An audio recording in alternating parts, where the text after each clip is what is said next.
Au nom du Père, et du Fils et du Saint-Esprit, ainsi soit-il. Bon. Alors, l'autre fois, je disais que c'était un des derniers entretiens. Celui-ci sera peut-être le dernier. J'espère qu'il sera aussi le plus essentiel, le plus parlant. On pourra dire peut-être mon testament. Pourquoi pas. Sauf si j'arrive à mieux le dire une fois suivante, parce que là, je ne sais pas du tout ce que je vais dire. Je sais le sujet que je vais aborder. Demandons la grâce au Saint-Esprit, bien exprimer ce que lui-même m'inspire. Bien exprimer ce que lui-même m'inspire. Donc, je commencerai par, par Lourdes. Lourdes. Alors, pour ceux qui ne connaissent pas Lourdes, c'est un lieu capital. C'est un lieu capital.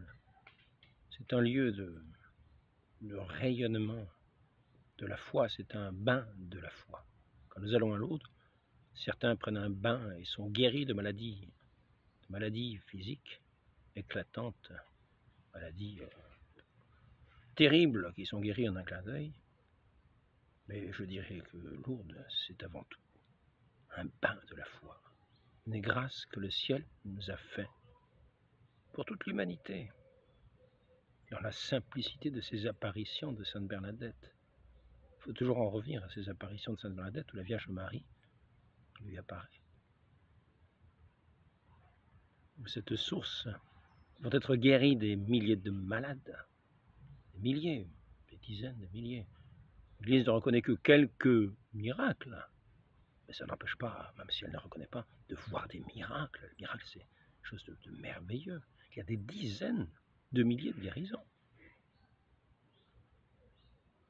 Depuis 1913, il y en avait déjà des milliers. Je pense qu'aujourd'hui, il y a des dizaines de milliers. Donc ici, nous avons le cas d'un docteur, le professeur Goré, ancien interne des hôpitaux de Paris, qui est intéressé par le problème de Lourdes. Alors, ça se passe aux environs de 1921. Donc, il obtint la direction du pèlerinage national. Il obtint de la direction du pèlerinage national d'examiner 35 malades avant les départs, parmi lesquels Émile Gailleux, 26 ans, hospitalisé à Saint-Loup. Sa mère et son frère étaient déjà morts tuberculeux. À 25 ans, elle est admise au sénatorium de Villepinte. On a décelé des bacilles dans ses expectorations. Alors ici, le cas s'aggrave. Le professeur Le Sem, qui délivre le 18 juillet 1921 ce certificat, j'ai sous-signé, chirurgien de l'hôpital Saint-Louis, professeur de la faculté de médecine, déclare Mademoiselle Cailleux, âgée de 26 ans, atteinte du mal de pote dorso-lombaire avec paraplégie rendant la marche impossible. Docteur Goré examine avant son départ et note méthodiquement tous les signes cliniques de l'affection, de ses complications. Malade immobile dans son lit, les traits tirés exprimant la souffrance, ne se nourrissant plus. Voilà. Or, 9 jours plus tard, à Lourdes, le docteur Goré voit la malade se présenter au bureau des constatations et déclarer « Aujourd'hui, on m'a porté à la piscine vers 14 h. Les dames baigneuses m'ont mis des serviettes mouillées sur les jambes. Il n'y a pas eu d'immersion. Puis on m'a porté en brancard à la grotte. À la dernière dizaine du chapelet, j'ai senti une force comme quelque chose qui se passait en moi, qui m'a soulevé. Et j'ai dit « Je peux marcher, je suis guéri. » Et je me suis assis sur mon brancard, autant que je le pouvais, avec mon plâtre. Les brancardiers se sont approchés, je leur ai dit « Je veux me lever, je suis guéri. » Ils m'ont aidé, j'ai marché, j'ai fait le tour de la grotte.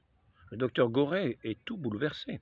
Cette loque humaine, perdue sous son cerceau il y a 9 jours, était debout devant moi, une personne vivante, répondant en souriant, avec le rose de l'émotion aux joues. Une observation médicale, presque en forme d'expérience, écrira-t-il. La malade a été guérie instantanément d'une paralysie spasmodique organique alors qu'elle évoluait vers l'aggravation. Et alors, la conclusion du docteur, au moins c'est quelqu'un qui sait porter des conclusions. Elle est nette, elle est importante, elle est claire comme de l'eau de roche, elle découle. Presque, on se croirait l'eau limpide de Lourdes qui jaillit comme de l'eau de roche. Et là, le docteur Goret a de ses observations tiré une plus haute conclusion. Il est entré comme novice chez les religieux de l'Assomption, mainteneur du pèlerinage national français. Pas mal. Bon, je passe le cas du docteur prix Nobel, qui avait été, bien sûr, qui n'avait plus aucune chance en France, parce qu'il s'était mis à croire à la Sainte Vierge Marie.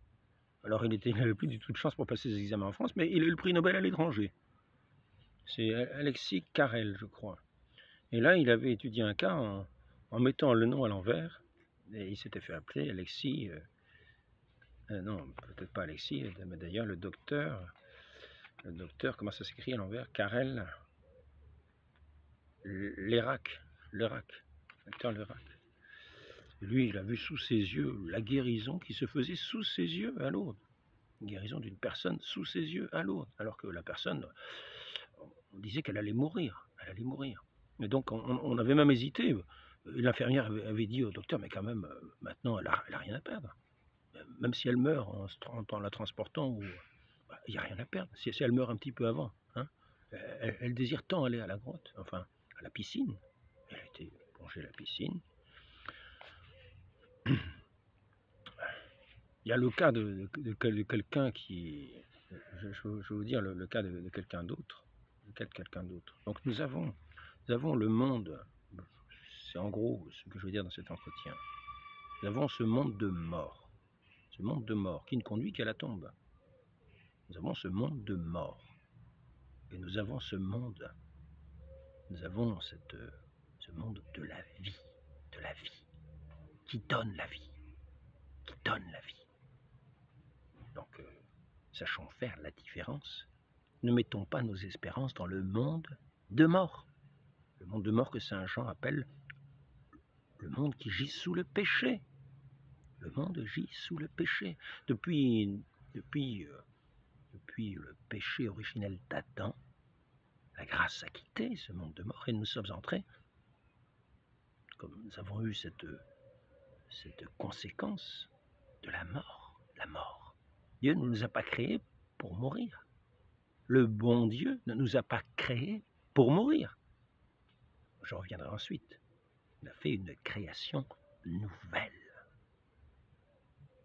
Dans son Fils,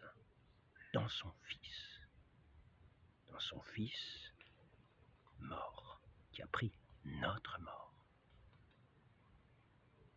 et qui a été ressuscité, c'est-à-dire qui a fait cette création nouvelle pour communiquer à cette humanité qui était destinée à la vie, pour lui communiquer la vie.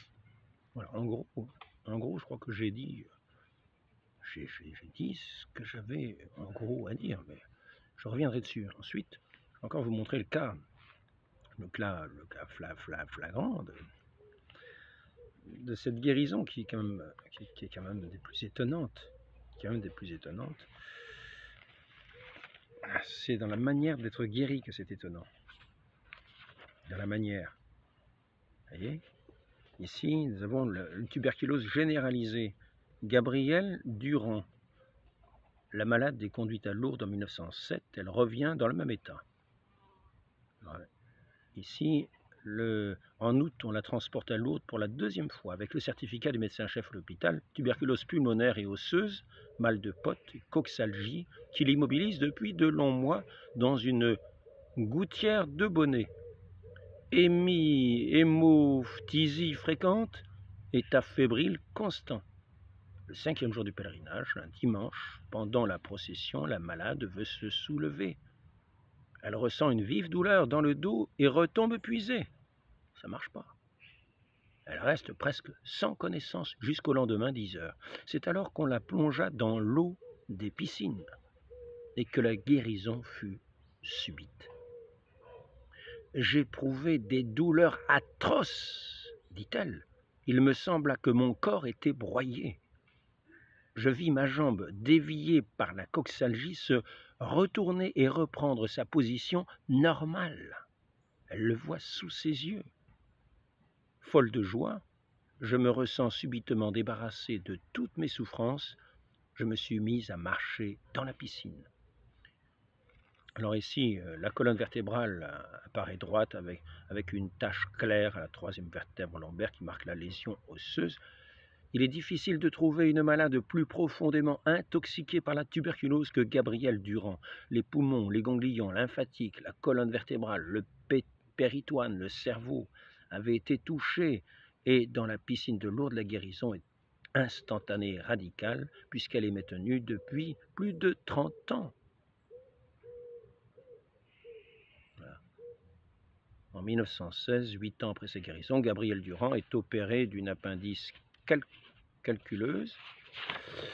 Au cours de l'opération, on a pu constater que le péritoine avait été parfaitement guéri. Il y a aussi la guérison d'une dame qui devient fille de la charité. C'est la première. Moi, je trouve ça très beau, quoi. Hein, moi, je vais vous citer ça. Je trouve que c'est magnifique. Elle est guérie à Lourdes. Elle devient fille de la charité.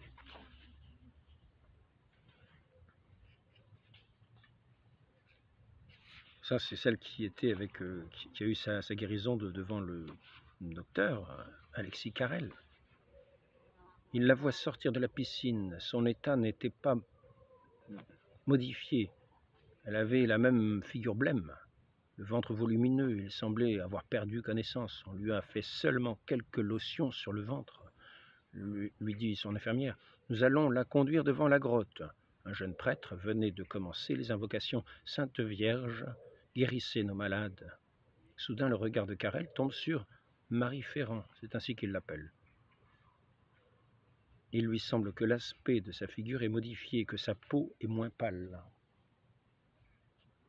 Je suis halluciné, se dit-il, c'est un phénomène psychologique intéressant, je le note, et cependant, je n'ai jamais eu d'hallucination. Il s'approche de la malade, sa respiration s'est ralentie, mais son état général semblait s'améliorer d'une façon évidente et rapide. La figure de Marie Ferrand se modifiait toujours, ses yeux brillants, extasiés, regardaient la grotte, et tout à coup, sa couverture s'affaissa peu à peu, au niveau du ventre, et au bout de quelques minutes, la tuméfaction du ventre avait complètement disparu. « Comment vous sentez-vous » lui demande le docteur. « Pas très forte, mais je sens que je suis guérie. » L'infirmière lui présenta une tasse remplie de lait, elle en but en entier, souleva sa tête, regarda autour d'elle et se mit sur le côté sans donner le moindre signe de douleur. Et donc, en fait, la guérison, petit à petit, les gens, en mangeant, ils se restaurent la santé, parce qu'ils sont maigres comme un clou. Donc ici, que devint par la suite la miraculée? Elle était et resta guérie et entra le 6 décembre 1903 dans la congrégation des filles de la charité de Saint-Vincent de Paul, où elle servit jusqu'à sa mort à 51 ans, le 22 février 1937. Alors, quant au docteur Alexis Carrel, on lui dit « Mon ami, avec vos idées, vous feriez mieux de renoncer au concours de médecine. Désormais, vous n'arriverez jamais. » Voilà quelle fut la récompense de la loyauté intellectuelle. Écœuré, il décida de s'expatrier. On sait la magnifique carrière qu'il fit en Amérique.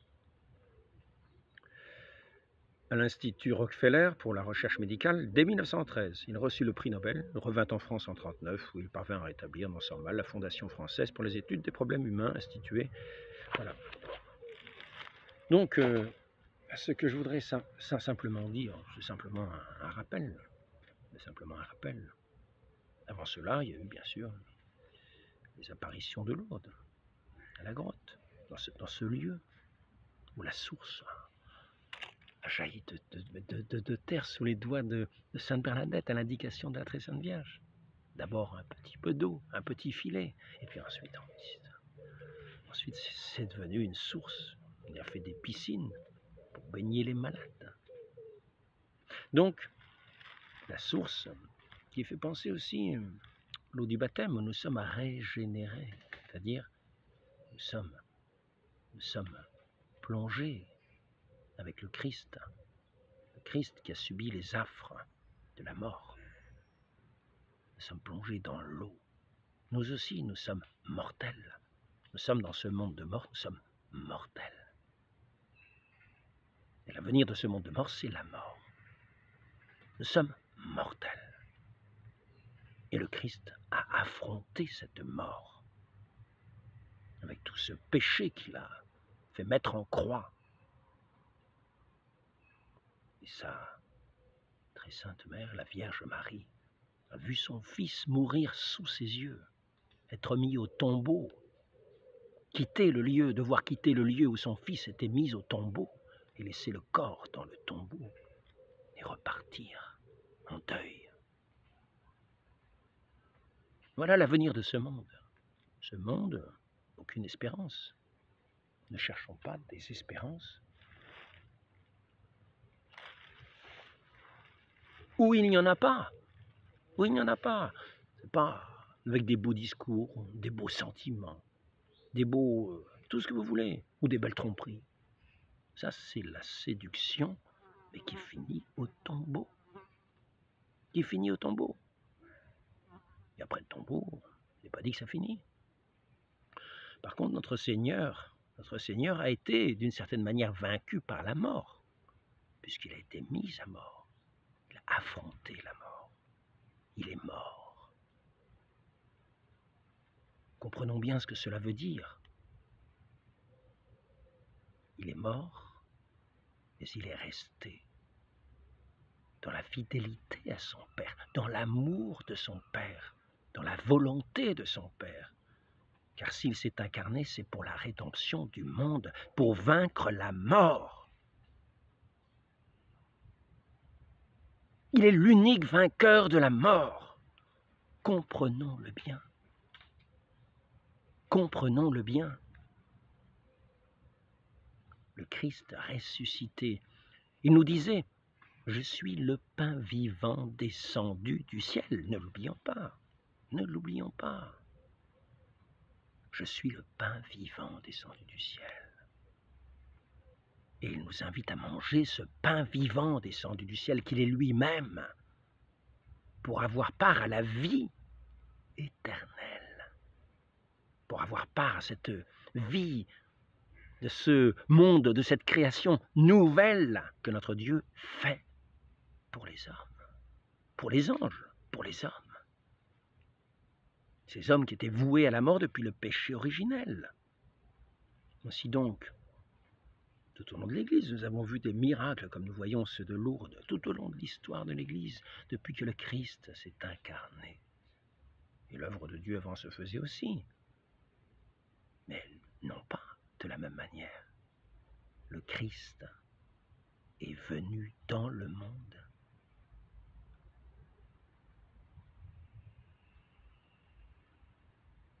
pour vaincre la mort. Comprenons-le bien, c'est-à-dire que ce monde de mort, c'est le monde de mort. Et lui, après avoir été mis au tombeau, a été ressuscité de cette vie nouvelle, de cette vie glorieuse. Il est apparu aux disciples, il est apparu à ses apôtres, ceux qui l'avaient suivi dès le début de sa vie publique, où il manifestait tous ces signes qui nous ramenaient à cette vie nouvelle à laquelle il nous appelait. Il est venu pour que nous vivions de sa vie. Celui qui a le Christ a la vie, nous dit saint Jean. Celui qui a le Christ a la vie. Celui qui n'a pas le Christ n'a pas la vie.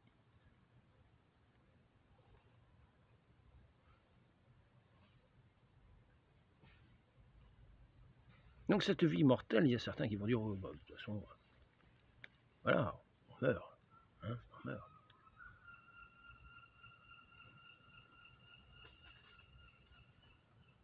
Celui qui a le Christ a la vie.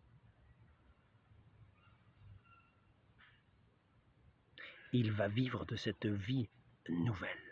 Son corps de mort, va être mis au tombeau. Il va pouvoir aussi se décomposer au tombeau.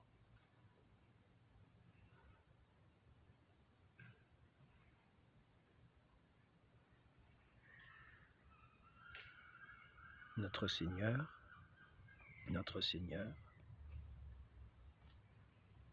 est ressuscité. Et tous ceux qui croient en lui, qui s'unissent à lui dans cette foi, qui communient à ce pain vivant, ce pain de vie qu'il nous donne, qui est son corps et son sang, son âme, sa divinité. Il se donne tout entier dans la communion de l'Église.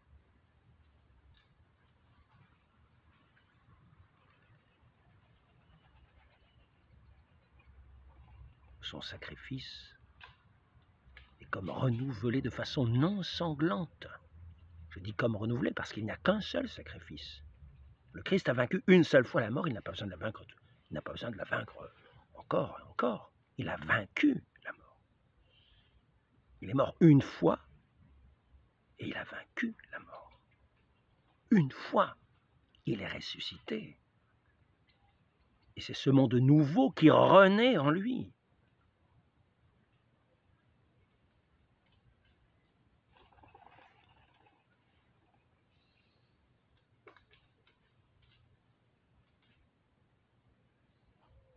Donc ce monde de mort, ceux qui veulent lui appartenir, qui veulent répondre à ses séductions, qui veulent oublier, qui veulent vivre dans un oubli perpétuel des êtres chers qu'ils perdent, en se disant « Oh, ben, c'est malheureux, on fait avec ». Le bon Dieu ne fait pas avec. Le bon Dieu n'a pas fait avec. Il ne nous a pas créés pour la mort.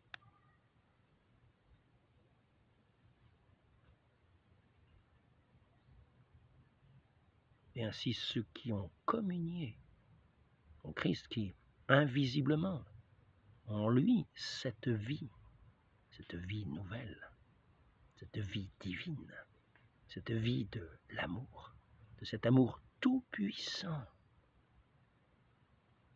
Dieu est amour. Il est tout puissant. C'est ce que nous voyons à Lourdes. C'est ce que nous voyons dans tous les miracles de la vie des saints, dans toute l'Église. C'est ce que nous voyons, des choses extraordinaires. La création elle-même. Ne parlons pas de lois naturelles. Ne limitons pas nos horizons des lois scientifiques. Quand nous voyons la résurrection, je le répète, ce n'est pas un système évolutif scientifique. Quand nous voyons les guérisons de Lourdes, ce ne sont pas des systèmes évolutifs scientifiques. C'est la toute-puissance de Dieu qui se manifeste, toute puissance surnaturelle. Et cette vie qu'il nous donne est surnaturelle. Sa résurrection, avec ce corps glorieux, ce corps qui est fait pour ne plus mourir, ce corps incorruptible dans lequel le Christ est ressuscité, avec lequel il est apparu aux apôtres, qu'elle s'est fait reconnaître par les marques des clous dans les mains, dans les pieds, sur le côté, le coup de lance. Tout cela, les apôtres l'ont vu et sont morts pour en témoigner. Qu'importe, ce qu'il nous faut, c'est faire ce passage quand nous mourrons, être avec le Christ. Tout le reste n'est rien. Tout le reste n'est rien. Ce corps-là, demain, il va être allongé. Quelques pieds sous. Même pas quelques pieds. Si, quelques pieds. 2-3 pieds sous terre. Ouais, 2-3 pieds sous terre. Pendant un certain temps, il sera intact, comme ça. Puis il sera abandonné dans un champ. Ce corps-là, c'est le même que vous voyez là. Il sera inerte, comme ça, dans un coin. On dira, oh, le pauvre Alain, oh là là. Ah, quelle tristesse. Et oui, il y en a qui seront abîmés dans la tristesse, dans le désespoir. Ce qu'il nous faut, ce n'est pas les bons sentiments qui vont nous sauver, c'est le Christ. Il nous faut être unis au Christ qui est la vie. Il faut être unis à lui. Il nous faut entrer dans sa communion, demeurer en lui. Non pas nous laisser séduire par les attraits de la mort. Non, non, non. Du péché, de la mort. Non. Il nous faut nous unir à lui. Nous unir à lui, demeurer unis en lui. C'est-à-dire aussi dans la volonté du Père. Comme le Christ est demeuré dans la volonté du Père, dans l'amour du Père. C'est pour cela que le Père l'a ressuscité. Il est demeuré obéissant, c'est-à-dire aimant, jusqu'à la mort sur la croix. Et Dieu l'a ressuscité des morts, le premier des ressuscités des morts, le premier d'une multitude de tous ceux qui vont être unis à lui, qui est le pain vivant. Il faut, lorsque le dernier souffle s'en va, il faut demeurer dans sa grâce, non pas le rejeter, demeurer dans sa grâce, demeurer dans son union, demeurer dans celui qui est la vie. Et à ce moment-là, nous avons cette grâce, non pas d'être directement ressuscité avec le corps, non. Voilà, nous voyons cette âme qui est la nôtre. Le corps va rester au tombeau, mais l'âme qui a choisi la vie, qui a choisi le Christ, qui a choisi son dur chemin de croix, de porter sa croix lui aussi, d'accepter jusqu'au bout les affres de la mort, les douleurs, les difficultés, au quotidien, tout cela ne nous sauvera pas, tout ce monde-là ne nous sauvera pas, au quotidien, disons-nous tous les jours, tout cela ne nous sauvera pas. Un seul va nous sauver. Un seul va nous sauver. Tout cela importe peu. Mais si je meurs maintenant, mais peu importe. Si je suis riche, mais peu importe. Si je suis pauvre, mais peu importe. Ma seule richesse, c'est le Christ qui est la vie et qui m'appelle dans son royaume céleste, dans sa cité céleste, où il n'y a plus de peur, plus d'ombre, plus de chagrin, plus de peine. C'est cette gloire éternelle, promise à tous ceux qui ont écouté la voix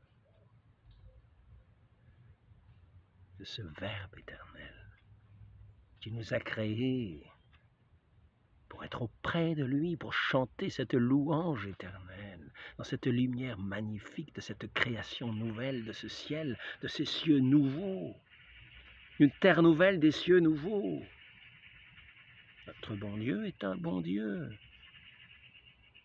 Donc si ce monde-là était perdu, il est venu renouveler, faire une création nouvelle.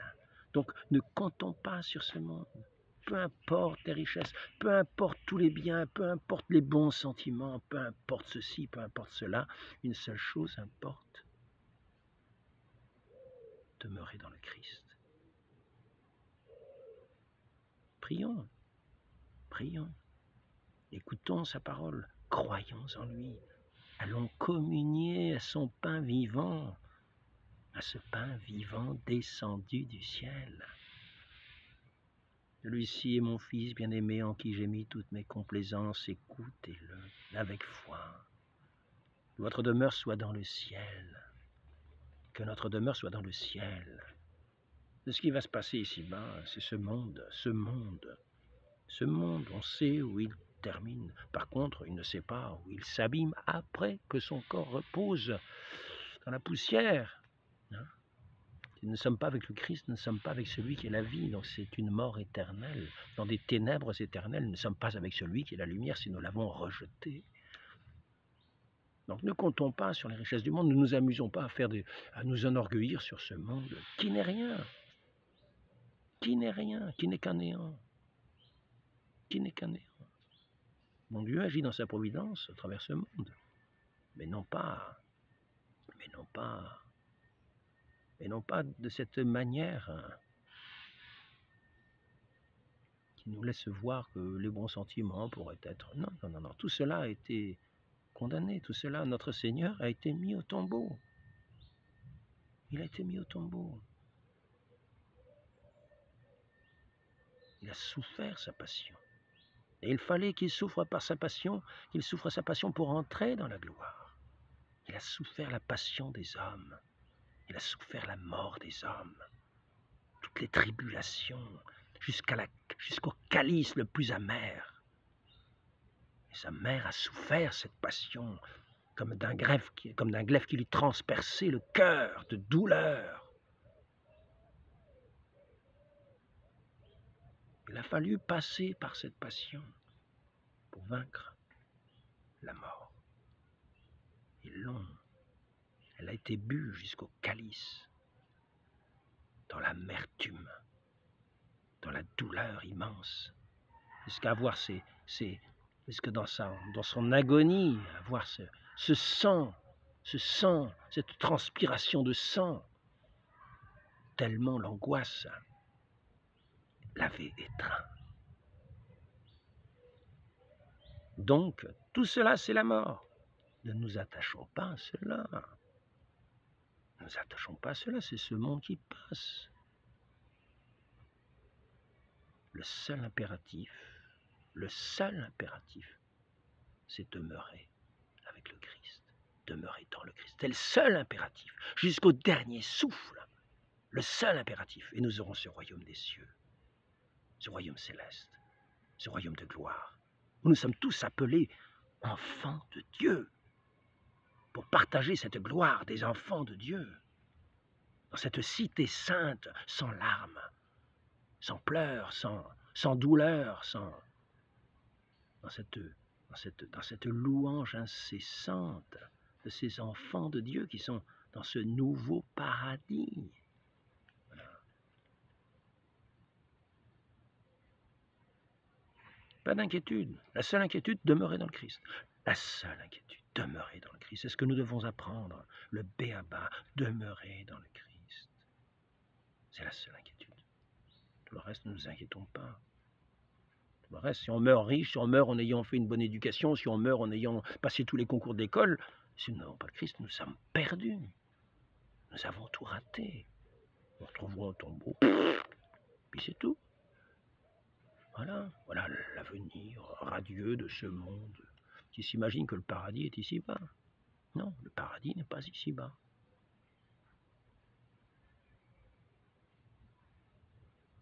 Et nous devons nous détacher, justement, ne pas entrer dans ces séductions, tant vivre la pauvreté, tant choisir la pauvreté, la difficulté, ne pas nous repaître de bonne nourriture, etc. Demeurons dans le Christ.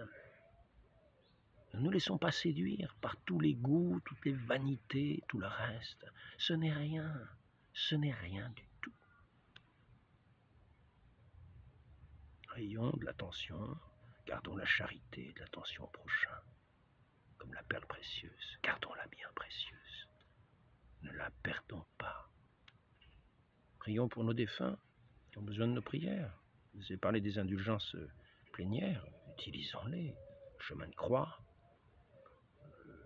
l'adoration pendant une demi-heure, lecture spirituelle dans une traduction reconnue par l'Église pendant une demi-heure, le chapelet, le rosaire médité, le chapelet médité simplement dans une église si on est seul ou à plusieurs. J'ai encore oublié quelque chose, il me semble. Si nous avons fait l'acte héroïque de remettre toutes nos difficultés que nous avons eues, tous les mérites que nous avons pu avoir pour des âmes du purgatoire, si nous remettons tout cela à la Vierge Marie à sa disposition, pour qu'elle puisse puiser dans ce trésor, acquis par son Fils, par son sang précieux,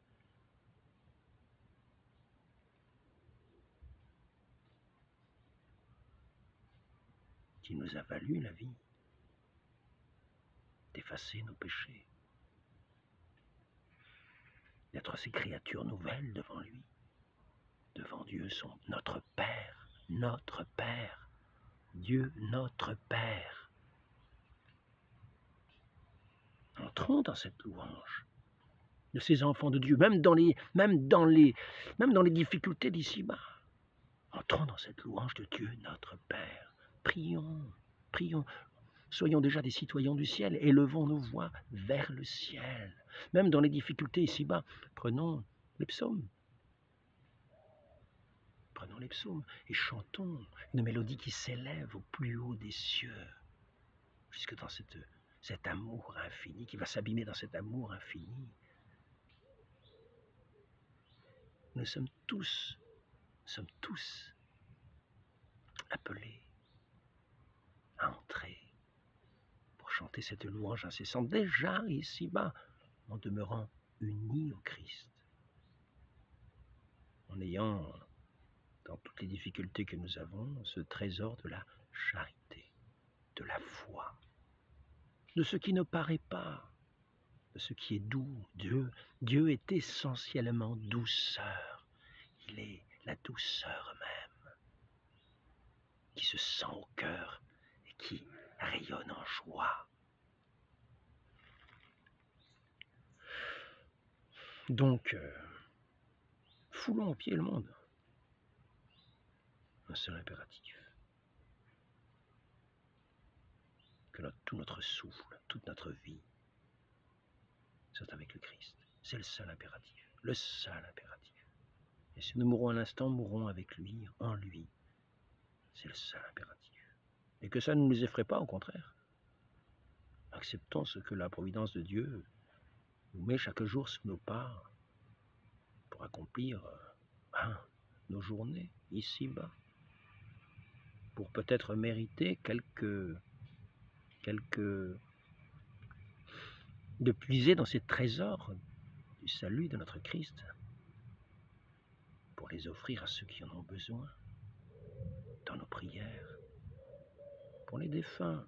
Alors pour certains qui sont têtus, ils veulent s'imaginer qu'après ça on dort, on est parti, on dort. C'est le grand sommeil. Le grand sommeil. Je sens, ma chère, la loi du péché qui contredit la loi de l'esprit, m'a servi au sens pour que je leur obéisse en esclave, et je ne puis résister aux passions qu'ils soulèvent en moi, etc. Votre grâce est une grâce très grande et nécessaire pour vaincre. Alors je vais enlever ça parce que des fois ça gêne, des fois c'est utile. Pour vaincre la nature, inclinée au mal dès l'enfance. C'est l'imitation de Jésus-Christ. Car déchu en Adam, notre premier père, et dépravé par le péché, cette tâche passe dans tous les hommes. Et ils en portent la peine, de sorte que cette nature même que vous avez créée dans la justice et dans la droiture ne rappelle plus que la faiblesse et le dérèglement d'une nature corrompue, parce que laissée à elle-même son propre mouvement ne la porte qu'au mal et vers les choses de la terre. Le peu de force qui lui est resté est comme une étincelle cachée sous la cendre. La seule force, c'est le Christ. Toute notre foi est en lui. Toute notre espérance est en lui. Toute notre vie, c'est lui. De là vient que je me réjouis en votre loi selon l'homme intérieur, reconnaissant que vos commandements sont bons. Alors, mais la chair, je suis asservi à la loi du péché, d'accord ?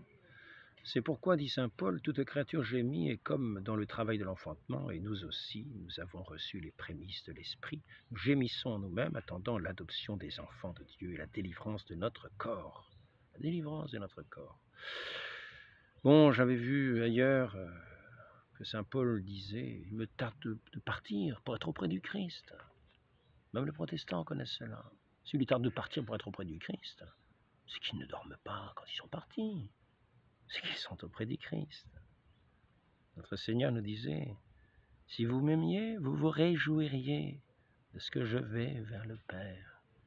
Le Père est plus grand que moi. Il parlait en tant qu'homme. Le Père est plus grand que moi. Si vous réjouiriez, si vous m'aimiez, vous vous réjouiriez de ce que je m'en vais. Vous ne seriez pas à pleurer parce que je vous dis je m'en vais. Je vous enverrai le consolateur. Quand nous connaissons la détresse de la perte d'un être cher, nous savons pourquoi nous avons besoin du consolateur. Pourquoi le Christ parlait du consolateur? Car cette perte est immense. Elle semble irrémédiable. C'est la perte de ce monde, irrémédiable, terrible. Notre Seigneur, notre Dieu est bon. Il a fait une création nouvelle, car il n'a pas voulu la mort pour nous, Il nous a donné son Fils qui est la vie. Demeurons en lui, uniquement en lui. Que ce soit là notre unique souci de tous les jours. Voilà. Peut-être une fois aurai-je l'occasion de m'exprimer mieux sur ce sujet. Je vais donc dire un dernier texte qui était de dimanche dans l'office, 4e dimanche, soir. Souviens-toi de Jésus-Christ, le descendant de David, il est ressuscité d'entre les morts. Voici une parole sûre, si nous sommes morts avec lui nous vivrons. Si nous supportons l'épreuve, avec lui, nous régnerons. Si nous le rejetons, lui nous rejettera. Si nous sommes infidèles, lui il restera fidèle à ce qu'il est. Car il ne peut se rejeter lui-même. Il est notre salut, notre gloire éternelle. Si nous mourons avec lui nous vivrons.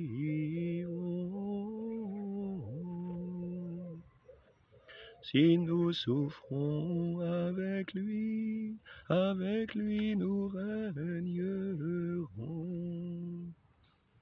Lorsque nous acceptons les tribulations et notre mort même, participons à la passion du Christ.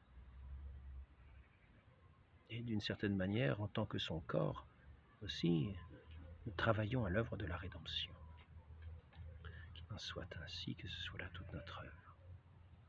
Porter sa croix tous les jours, être tous les jours avec le Christ, méditer le chemin de croix, méditer la passion du Christ, et voyons comme nous sommes en lien avec lui, comme nous faisons don de nos souffrances, nous aussi nous disons oui, comme la Vierge Marie a dit oui à l'incarnation et comme elle a dit oui au pied de la croix, disons-nous aussi oui, que votre volonté soit faite, Père, ainsi soit-il. Ô Marie conçue sans péché, priez pour nous qui avons recours à vous au nom du Père et du Fils et du Saint-Esprit, ainsi soit-il.